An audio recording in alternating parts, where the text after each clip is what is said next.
Welcome, everyone. I'd like to call tonight's regular council meeting to order. Recommendation that the regular council meeting be suspended and the committee of the whole meeting be convened. Moved by Councillor Randhawa, second by Councillor Moreau. All those in favor? Any opposed? Motion's carried.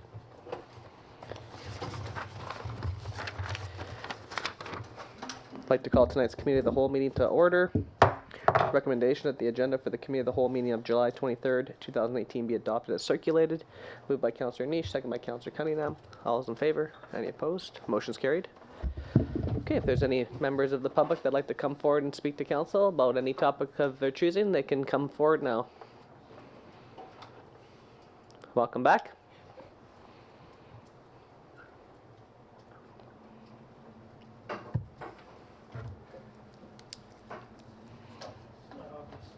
Okay. Thank you. I came specially, now may I leave after the question is sort of about the ammonia leak that we had at the Civic Center. And I've heard that presumably reports have been done by maybe by WorkSafe BC or something like that. I was wondering if that would be sort of made available to the public type thing, just to see. There's so many, there's so many back and forth and all the rest of that. Wouldn't like to see what someone's coming in and investigate it and what they've decided. We're going to have a report generated for that, correct, Mr. Mayor? That's correct. We're investigating at this point, and we'll have a report that'll come forward.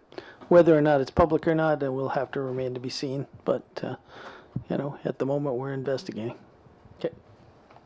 Okay. There's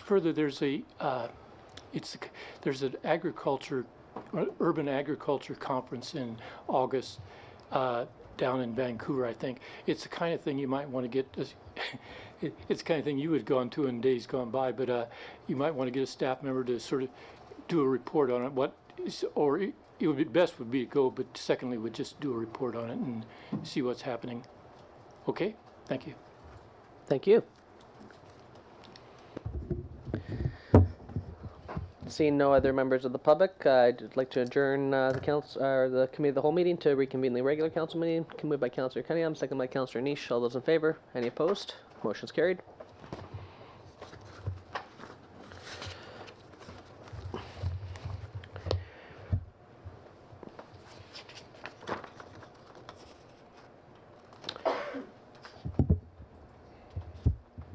Just a quick note. So, item 6E is an additional item.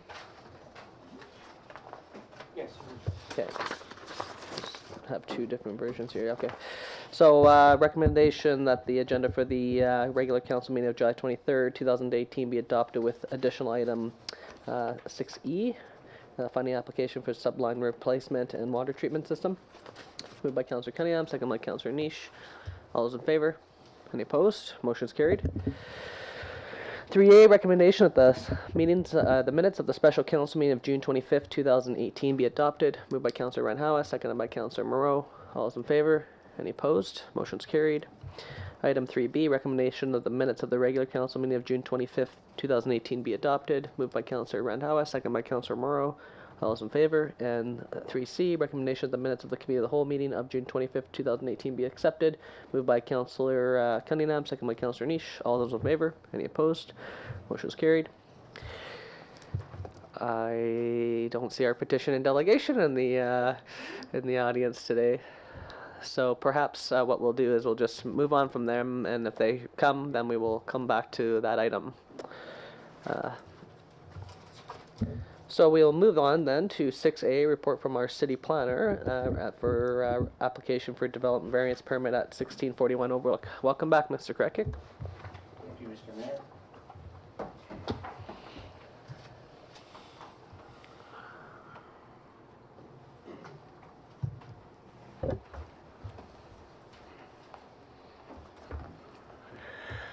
This application for development variance permit is for the property located at 1641 Overlook Street.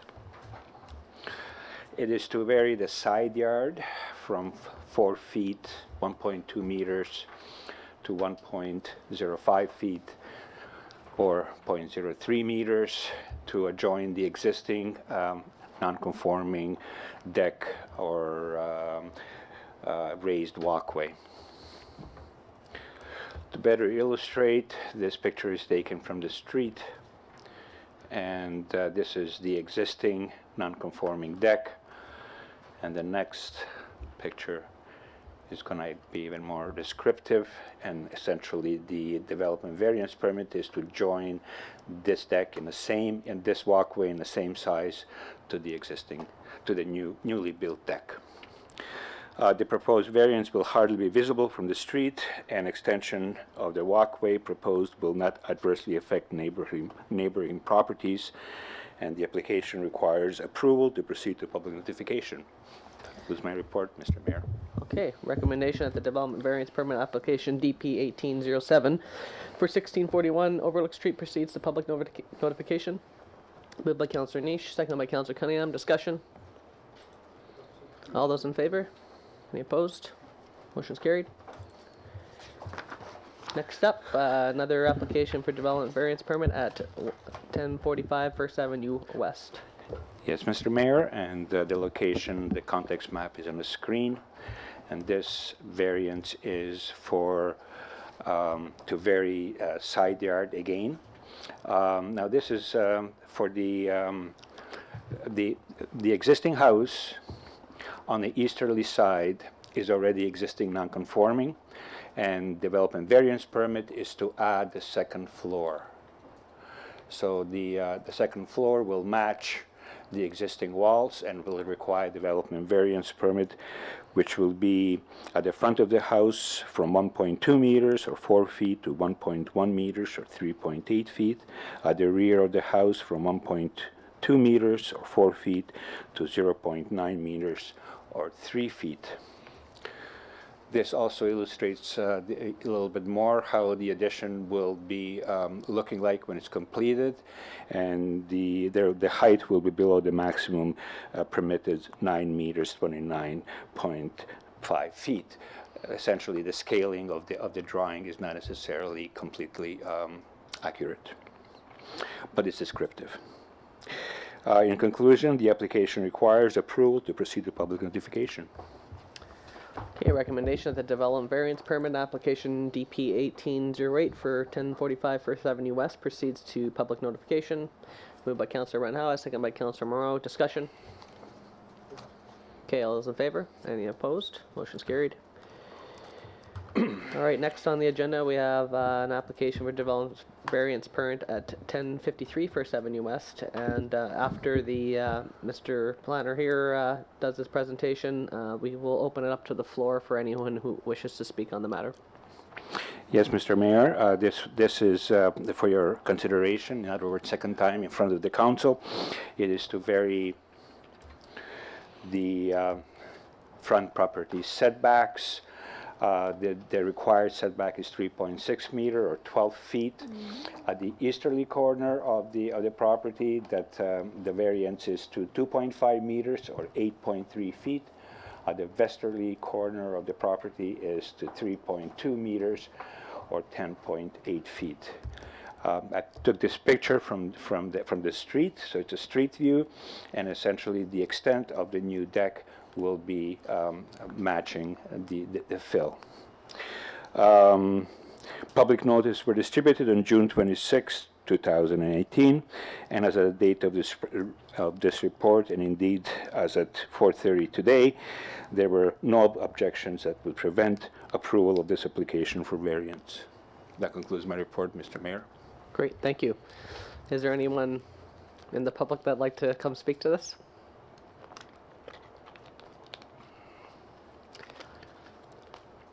Okay, seeing none, any questions from council? Okay, so the recommendation that development variance permit application DP 1805 for 1053 First Avenue West proceeds to final consideration. Moved by Councillor Niche, second by Councillor Cunningham. Okay, all those in favor? Any opposed? Motion's carried.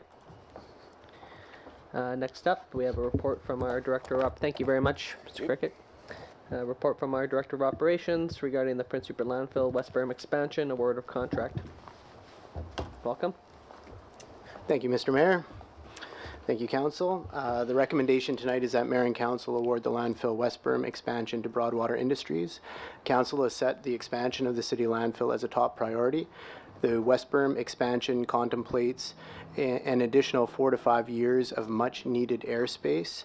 With this extra time, the Operations Department will design and construct a new 35-year cell, which we'd be moving into directly after. The Operations Department has conducted an open tender process for the West Berm expansion. Broadwater Industries was $2,992,582. Dodette was $3,086,259,000 and $3,086,259.55 was Dodette. The received tenders were reviewed by the Operations Department and the Engineers of Record, Sperling Hansen, and both recommended to the low tender price of Broadwater Industries. The proposed award falls under the council-approved capital budget, and additionally, the Operations Department will continually work with the preferred contractor and engineering consultants for cost savings and opportunities associated with the work and performance. The conclusion is that Mayor and Council approve the recommendation and award the West Berm expansion project to Broadwater Industries. Thank you. Okay, recommendation that Mayor and Council approve the recommendations of the Director of Operations and Sperling Hansen and award the landfill West Berm expansion to Broadwater Industries. Moved by Councillor Niche, second by Councillor Cunningham. Discussion.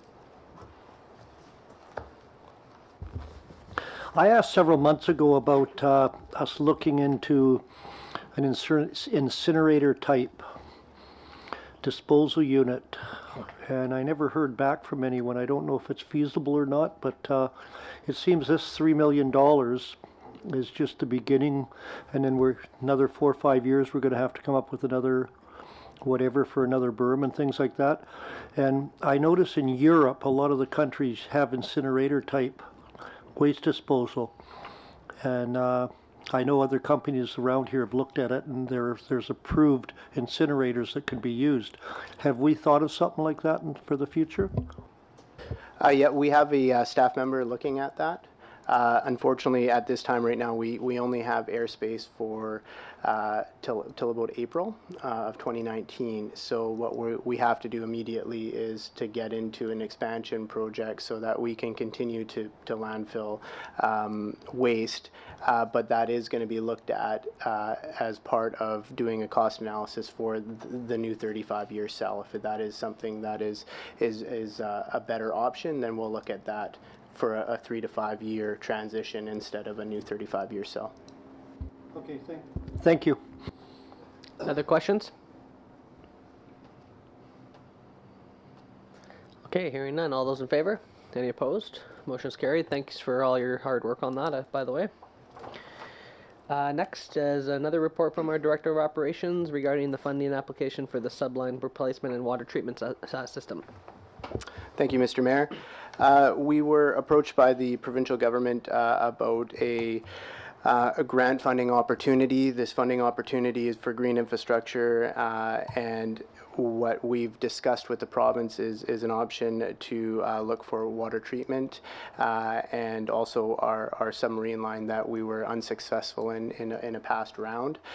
So we are putting together a grant application with cost estimates to go forward with the province on that. It would cover 66% of the costs.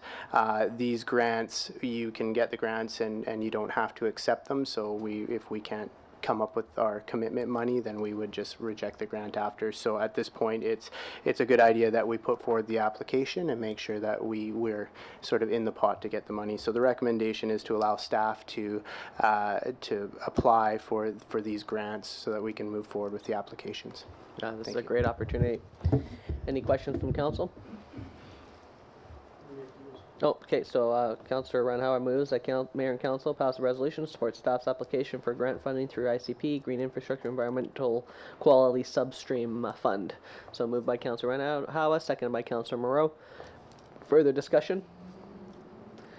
Okay, all those in favor? Any opposed? Motion's carried. Thank you. Thank you. Next, we have a memo from our Chief Financial Officer after some inquiry around Councillor Kinney's honorarium, and it's been a recommendation put forward by Council that Council, in recognition of Councillor Kinney's long service to the City of Prince Rupert, Council wishes for the remaining gross value of Councillor Kinney's honorarium otherwise budgeted for to be donated to a COPD clinic in Councillor Kinney's name. Moved by Councillor Renhowa, seconded by Councillor Moreau. Discussion. Only discussion is that it's any donations, and if anyone else out there has donations, they can go to the North Coast Health Improvement Society at box 326 and designate they're going to be used for the lung memorial clinic. It's not a COPD clinic. It's actually a Nelson Kinney lung memorial. It's going to be a respiratory therapist working there for more than just COPD. Or they can send their donations to Judy Fraser at 3915 gmail.com. If that can be recorded, just so that if there's anyone else there, they're attempting to raise close to $20,000, and with this donation, it almost makes it, but there will still be a little bit more to go. So, any donations for it, I think, are greatly received, and this is just something that I think Councillor Kinney was working on before he died, and I think it'll be a nice gesture from this council to do it. Thank you, Councillor Cunningham. Any further discussion? It's Joy here. Go ahead. I think that that's a really fitting memorial, and I certainly think that that Nelson would have liked to have done that. I know he was when he first became ill with COPD and with his heart problem, that he was quite distressed, and I think that that it is a distressing thing, and I think that this clinic will really help people in Prince Rupert and hopefully all throughout the North Coast. So I really support it. I really think Councillor Cunningham suggested it, and I think it's a really excellent idea. Great. Is the motion on the floor? Yes. Okay. Okay, any further discussion? Okay, all those in favor? None opposed. Next, we have a report from the Chief Financial Officer, just the May 28th financial variance report, and recommendation that Council receives this report for information purposes. Moved by Councillor Niche, second by Councillor Cunningham. Discussion? Okay, all those in favor? Any opposed? Motion's carried. Next, we have another report from the Chief Financial Officer regarding permissive property tax exemption, looking for direction. Is there anything the staff want to mention about that? Not really. It's okay. Pretty straightforward. Okay. So I was reviewing it, and just in terms of fairness that we treat other property owners, I think my recommendation would be that we don't grant the permissive taxes. So I would move that we give staff direction not to grant the permissive tax for these applications. Move seconded by Councillor Niche. Any further discussion? Okay, all those in favor? Any opposed? Motion's carried. Last up, we have to finalize our vehicle for hire regulation amendment bylaw. So recommendation that Council gives third reading to the vehicle for hire regular amendment bylaw number 34. Oh yes, correct. Yeah, sorry. I'll just hold on a moment, second.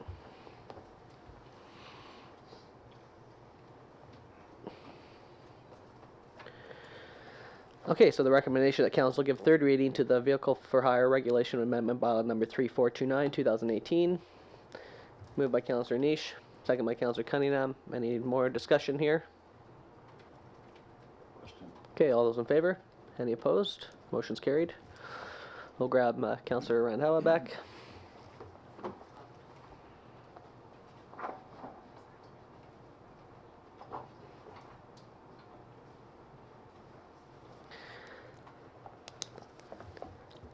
Okay, last we have any reports or questions or inquiries from members of council.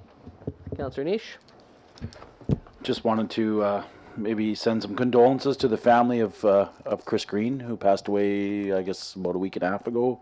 Long-standing person from this town in Scouts, and yeah, just passing on some condolences to the family. Thanks, Councillor Niche. Councillor Cunningham? It was brought to my attention, and probably other councillors in this room, about the parking situation down in Cow Bay right now. And one business down there that contributed over $20,000 to open their business because they didn't have enough parking are now contributing more with parking fines because there's no parking for their staff or them down there. And the one lot down there that I think it's only a 24-hour limit there. There's vehicles being parked in there sometimes for up to 2 and 3 days. And I don't know how we can handle this, but I think somebody that pays the city to meet the parking bylaw and then down the road starts getting fined for parking, it's just like a double whammy. And like I say, I think something should be done to alleviate that problem, because people are using that parking lot that didn't pay a cent to have any parking down there, and they're using it daily, where people that have put in a lot of money to have parking places are getting fined. So it's just a thought. Thank you. Okay, Councillor Renhawa. Thank you, Mr. Mayor. Since we redevelop our McKay Park, there's one side, there's a limit, speed limit on one side, but other side there's no speed limit. So I was wondering if we can put a new sign there for the limit, because it's lots of people using, lots of kids using that park now, and I see people speeding because there's no limit on one side. So I think we should put a sign on the when you go down from there. I see our Director of Operations nodding away there, so we'll make a note of that. Thanks. Okay. And another thing, lots of people bring my attention, like they like to reinstate ICBC claim office back in town, because when something happen, accident happen, people can go to body shop here, they can estimate, they're doing great job. But when it's time to come for the talk to the ICBC guys there, it takes long time, and people want like at least like they can visit here, or they can put full-time office back again here, because they're not satisfied with the way things are happening now. So I can make motion, like I think we should write down a letter to ICBC office to reinstate the office back again here. Okay. If Council's fine with an amendment to our procedure bylaw to just pass a resolution today to do a letter to ICBC. I'm not sure the details of how it works with them. Is it that you can't do any claims in Rupert right now? Like right now, you have to phone them, right? Like auto body, they are sending, they can do the pictures, everything, right? But then you have to talk to the guys somewhere in Vancouver or they, right? Like our residents are paying the same amount of money like other towns paying, but we're not getting the same kind of service here. So we should have like adjuster here, or if not full time, at least they can come from terrace for a few days a week, so people can talk to them. So that's my recommendation. Okay. So. I have a question. Yeah, absolutely. Councillor Randhawa, do you know why there's no assurance? Are we not having enough accidents, or what's the problem? Like they used to have office by the end of Chamberlain, I think, by the Rainbow Chrysler, but then they cut some offices, right? They remove all the staffing from here, and now they centralize, I think, terrace or somewhere, right? So you have to talk over there. So I like to reinstate here, like, so people want, like, they can talk to them. They're paying the same amount of money here, but it's when something happen, accident happen, it's stressful situation, and then after that, people still have to talk to them and take some time, months to finalize their claims. So people, they want like something happening here, at least somebody visit here at least couple days so people can talk to them. Would you be interested if we do make a motion like that, we do a little bit of research too on top of it Sure. before we send the letter? Yeah, Okay. sure. So if council's okay with a friendly amendment today to do this letter, I'd pass a resolution now since we don't have another meeting for another month. So I'd be open to that. So Councillor Rano is making the motion to write them a letter to get their at least some hours here or an office back set up in Prince Rupert. I'll second it. Okay, seconded by Councillor Cunningham. Any discussion? Okay, all those in favor? Any opposed? Motion's carried. Thanks for bringing that to our attention. Thank you. Any other reports? Oh, go ahead, Councillor Thorkelson. Yeah, I think that we should, it might be interesting to ask the regional district if that, they used to have assurance and adjuster over in Haida-Gwaii, and if they've eliminated that one too. Okay. Any other reports from council? I just have a happy news report. Well, good. It's a good day for happy news, actually, so that's great. The happy news is that we've got almost triple the escapement on this skeena that we thought we would have, and so we are going fishing tomorrow for sockeye. Oh, nice. So the commercial fishery is on, the food fishery is fine. I don't know what the sports are doing with sockeye, but I imagine they're already allowed to catch them. So anyway, it's a happy day for Prince Rupert. The skeena is looking very healthy right now. Well, that's great to hear. Go ahead. Lee, it was pointed out to me the other day, and well, manager of operations is here. I don't know if it's his or somebody else's area of expertise, but tourists were complaining that some of the street signs, especially on 5th and places like that where there's been a lot of dump truck dust and stuff like that going on, they can't read the street signs. And they're wandering around with maps looking for a street sign and that. And possibly while we've got some students on staff during the summer, some of the street signs in that immediate area could be looked at if they have to be cleaned off or something like that. We'll look into that too. Thanks. Okay, if there's nothing further, I'd entertain a motion to adjourn. Moved by Councillor Ranawa, second by Councillor Moreau. All those in favor? Meeting's adjourned.